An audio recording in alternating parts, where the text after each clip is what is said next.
This man secretly gave his neighbor a gift worth $80,000, but the next second he was stopped by a police car. The police questioned him maliciously about where the gift came from. The man was terrified, stammering and unable to speak clearly, and tried to slip past from the right. The officer instantly flew into a rage, grabbed the man's neck, slammed him hard onto the police car, and slapped on cold handcuffs. Next, they took him straight to the detention center. The police thought they had made a great arrest, but little did they know they were in for a huge misfortune. Just moments ago, the man was still trembling in the corner, but the next second, an old officer passing by released him. Not only did they serve him good food and drinks, but they also warmly invited him to watch an exciting ball game. The man's fear and anxiety disappeared at once, while the officer who arrested him had to write a self-criticism and despair, and was then punished by driving the police car to deliver that exquisite gift to the neighbors. And he couldn't help but smile. Actually, this young man was 20 years old. His name was James Robert Kennedy, nicknamed Radio. His IQ was equivalent to that of a 6-year-old. Radio usually pushed a shopping cart, wandering through this remote little town, while enjoying the sense of freedom in the air. He also collected trash to get by each day. No one believed someone like him could do anything bad, but his congenital disability and natural poverty always brought discrimination and prejudice. Over time, Radio became more and more withdrawn and silent. His only passion was watching the town's most famous football team train from outside the field. The deafening cheers constantly echoed in his soul. One day, as he was watching intently, a player accidentally kicked the ball off course. The ball drew a beautiful arc across the bright blue sky, passed through dense trees, and landed right in front of Radio. He mistakenly thought the players had gifted it to him, so he put it in his shopping cart and walked away. The player instantly flew into a rage and complained to Harold that Radio had taken the ball, but Harold didn't mind at all, as he had noticed Radio's focused gaze during practice. Since Radio loved football so much, there was nothing wrong with giving him a ball, but the players didn't see it the same way. They gathered together to take revenge on Radio. They locked him in a small storage room and kept throwing balls at the door to scare him. Luckily, Harold arrived just in time to stop their bullying. When he opened the dusty old metal door, he saw Radio bound hand and foot, curled up in the corner, trembling uncontrollably. Harold quickly approached, trying to untie him, but Radio thought Harold was one of the players and, gripped by intense fear, kept begging for mercy. Harold had to gently comfort him while carefully cutting the tight bindings. Watching Radio flee in panic, Harold's weathered heart surged with emotion. He sternly scolded the players for their behavior, and to make them realize their mistake, Harold punished them with grueling training, from being full of energy at first to becoming hoarse and exhausted in the end. From dawn to sunset, the grueling punishment finally ended. However, after this trauma, Radio no longer dared to linger near the field. Harold couldn't bear to see him so lonely and took the initiative to approach him. Seeing this, Radio immediately returned the football to Harold, but Harold didn't take it. He just wanted to sincerely apologize on behalf of the players. Maybe afraid of being hurt again, Radio didn't say a word and quietly left. But Radio still went to watch the game. Although he didn't dare get close to the players, he hid far away, secretly watching them fight on the field. His silent love was evident in every glance. With just one look, Harold saw the pure heart beneath Radio's simple appearance. He racked his brain and came up with a way to get Radio to step onto the field voluntarily. He first handed a bottle of water to the assistant coach, signaling him to give it to Radio. As the assistant coach walked closer, Radio became more and more nervous and flustered. The assistant coach had to toss the water into Radio's shopping cart before walking away. This thoughtful gesture softened Radio's defenses. Then Harold slowly approached and opened the long-closed metal door, inviting Radio onto the field. This thoughtful approach quickly won Radio's favor. He parked his cart, walked across the long-awaited field, and entered Harold's office. Harold took the opportunity to express his true intention. He hoped Radio would join the team as an assistant, but Radio just lowered his head and fiddled with his radio. Seeing this, Harold changed the subject and kept his promise to treat him to a delicious hamburger. Since meeting Harold, Radio had never said his name. Seeing him staring intently at the radio, Harold affectionately nicknamed him Radio and generously gave it to him as a gift. As night fell, Harold personally drove him home. In the gentle evening breeze, they passed through time and city streets, finally arriving at a wilderness in the mountains. When they met Radio's mother, Harold hoped she could persuade Radio to join the team, but she flatly refused. In this poor rural area, people always bullied Radio with prejudice and discrimination. Harold understood her concerns and had to temporarily give up. Meanwhile, Radio was carefully taking apart the radio. His mother asked him softly, "You get that from him?" Yeah. "He a nice man?" Yeah. She then realized that not everyone had isolated her son behind a towering wall. She encouraged him to bravely face challenges. The next morning, under the beautiful sunrise, Radio courageously stepped onto the field he had longed for. Harold, like an eagle, spread his wings to protect him. He warned the other players to treat Radio kindly and never tolerate bullying, but their verbal agreement was empty. Whenever Harold wasn't around, they bullied Radio at will. Some knocked the ball from his hands, some pushed him down from behind, others hit him in the head with balls, and some even tried to knock him down forcefully. Despite all the bullying, Radio never fought back and instead helped fallen players to their feet. Meanwhile, Radio also seriously studied tactics from the assistant coach. Though his movements were clumsy and drew the players' ridicule, he never gave up. Through daily interaction, the players gradually accepted Radio, but an anticipated match soon disrupted the calm. Due to lack of experience and stamina, the team lost 3 games in a row. Radio recorded data,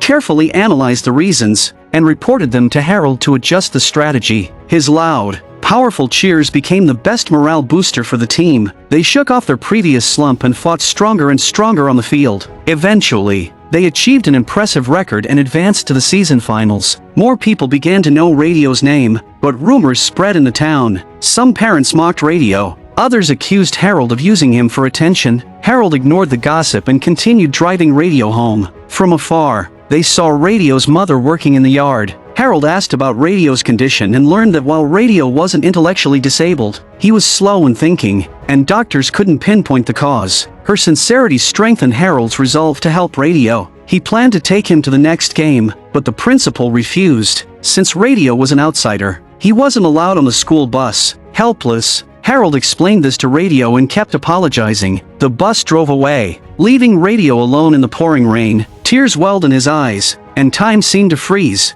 In the rain, he used his radio to commentate on the game as if he were right there on the field. Unfortunately, the team lost miserably. He lay motionless in the muddy grass, but beneath the rain and sky, he refused to give up. The next day, feeling guilty, Harold took him to a fancy restaurant. To make it up to him, Harold let him wear the team uniform and lead the players onto the field for the final game. Hearing the overwhelming cheers, Radio's face lit up with a bright smile as he hugged Harold tightly. But being his first formal appearance, Radio got too excited and accidentally shouted out the team's tactics. Harold tried to stop him, but it was too late. The opposing players immediately adjusted their defense. To make matters worse, the referee made a mistake during the game. Harold angrily cursed the referee, which only worsened the penalties. The team had a terrible first half. The players were furious, especially a player named Johnny, who slammed the table in anger. To calm him down, Radio quickly handed him his favorite ball and patted his head in encouragement. The tense atmosphere immediately lifted. Back on the field, they fought like a new team. With steady minds, they scored repeatedly, tied the game, and eventually won 9-7. Harold gave the meaningful victory ball to Radio in gratitude, but some parents still couldn't accept Radio, especially Johnny's father. He blamed Radio for distracting Harold and believed removing him would help the team succeed next season. Harold ignored these arrogant remarks and left. Meanwhile, Radio clung to the victory ball, unwilling to let go. His mother gently comforted him, saying that like fruit harvests, seasons must end. She reminded him that he had gained so much: a football, a jersey, and many honors. Looking back, time had passed. Looking forward, the future was bright. To make good use of time, Harold brought Radio to school, but this was harder than joining the football team. The principal reluctantly allowed it, but the school board rejected the request. They saw Radio as a danger and didn't want a mentally challenged person around students. Faced with pressure, Harold had to find another way. The principal asked why Harold cared so much for a stranger. Harold casually brushed it off. Then he took Radio to the basketball court to meet an old friend. Sure enough, Radio adapted quickly, using humor to bond with the basketball team. His shooting improved steadily. This small court became a new starting point for Radio. Hearing the cheerful laughter from the court, Harold's eyes filled with joy. Simple, beautiful days passed one after another. Soon it was Christmas. Harold invited Radio to the town square. It was Radio's first time enjoying such a lively celebration. At the dance, his humor won him many friends. The townsfolk gave him beautiful gifts, and Harold was no exception. Radio eagerly opened his gift. It was his beloved radio. Dancing happily to the music, he celebrated. His mother asked Harold again why he was so kind to her son. Harold paused, then lightly said it was just the right thing to do, but she knew it wasn't that simple. At dawn, kind-hearted Radio pushed a cart of gifts to thank the neighbors, but a passing officer mistook him for a thief and jailed him. Luckily, an old officer recognized him and apologized, asking Harold to take him home. The good news was, after Harold's efforts, the school board finally allowed Radio to enroll. The only condition was that he must behave and not disrupt school order. Radio cherished this hard-earned opportunity. Wearing new clothes,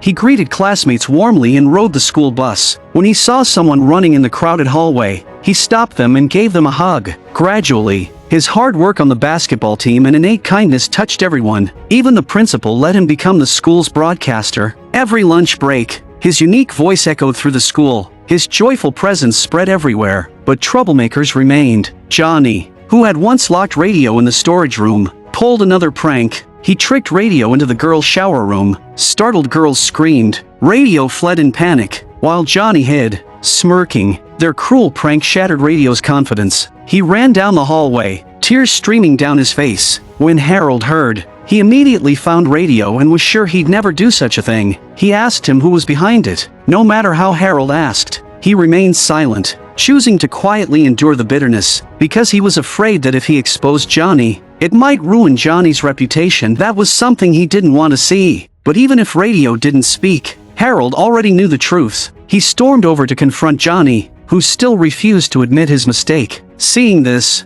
Harold slammed him against the wall and punished him with a 1-month suspension. Johnny was defiant, angrily accusing Radio of betraying him. Those harsh words hit Johnny's numb heart like a heavy blow. In the end, this incident cast a shadow over the school. The principal questioned Harold about how he would explain it to the board, leaving Harold momentarily speechless. Just as he was troubled over this matter, another devastating blow came like a clap of thunder. When he rushed home in the dark of night, he was shocked to learn from his daughter that Radio's mother had passed away after years of illness and injury. Why does farewell always come so suddenly, never giving anyone time to prepare?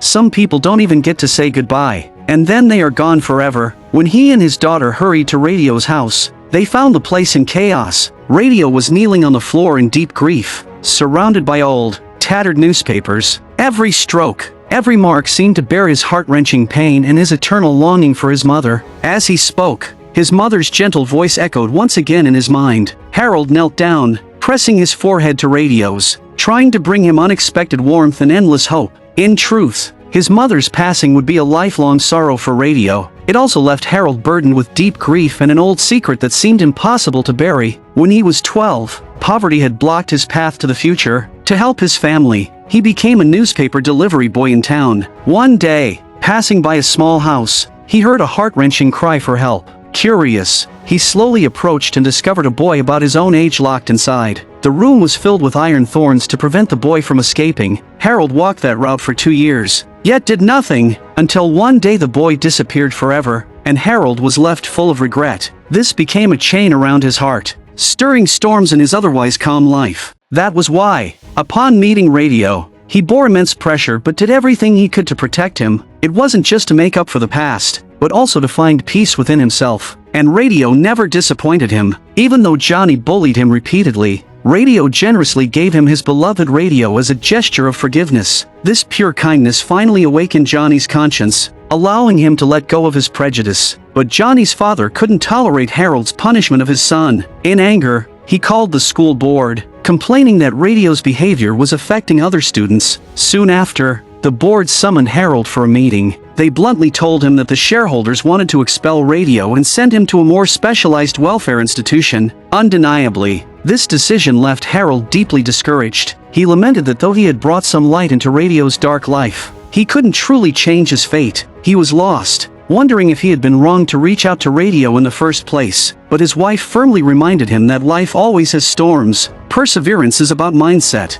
and resilience is about action. Today we may be caught in heavy rain, but only by enduring lonely days can we eventually find poetry in distant horizons. Only after tasting present bitterness will future sweetness come naturally. Her words gave Harold, trapped in despair, a surge of strength. The next day, He found radio and listened to him joyfully share his happy moments at school. Harold then realized the boy before him was no longer the same. Though school had brought him hardships, it had also given him joy. Harold's resolve to protect radio became stronger than ever. However, Johnny's father used his influence to unite other parents, pressuring the principal to expel radio. Upon hearing this, Harold rushed to the meeting with his wife and daughter. One by one, he listed the profound changes in radio, from a shy, silent boy to someone who now fluently announced menus, from scavenging in the streets to proudly serving as a discipline officer, from wearing tattered clothes to standing tall and confident. The school and students had also changed, from lifeless to vibrant and joyful, from prejudice to maturity and kindness. And all of this was thanks to radio. Harold then announced his resignation as head coach to focus on teaching. First, to keep a close eye on radio and prevent any issues. Second, to make up for lost time with his wife and daughter, who he had long neglected for the team. After speaking from the heart, Harold left the meeting, and the debate over radio's future turned into criticism of Johnny's father. 3 months later, under Harold's constant care, radio graduated successfully. His daughter lovingly placed a graduation cap on him, and even Johnny gifted him a brand new jersey. Years of discrimination and ridicule had finally faded, thanks to radio's quiet influence. At graduation, the school honored him as an honorary graduate. His growth won everyone's recognition, and the principal publicly declared that radio would always have a place at the high school. He could serve as the football team's assistant for life. From the stands, Harold smiled with deep satisfaction. He had not only redeemed himself but also fulfilled radio's mother's wish. 26 years passed, and radio was still running on that green field with the young players. He had become one of America's most legendary football assistants, and Harold, now in his 70s, had been inducted into the South Carolina Coaches Hall of Fame. For the rest of their lives, he and radio remained close friends. This is a true inspirational story. Looking back on radio's life, though fate dealt him a rough start, with Harold's help, he grew with a pure heart even in the shadows, and dreams played a key role. First the brown and white football, then the colorful basketball. He cherished them as his dearest dreams. In truth, we all need dreams. With them, we can endure storms and cultivate compassion. In hard times, we gain wisdom and ease. In aging, we remain ambitious and driven. Eventually, when the fog clears and light breaks through, we will see the distant lighthouse, moving through life with purpose, and in doing so, shed our youth's immaturity to become the hero of our own story. To live gracefully, we must give our all. I'm a movie enthusiast. Please subscribe to my channel, and I'll see you next time.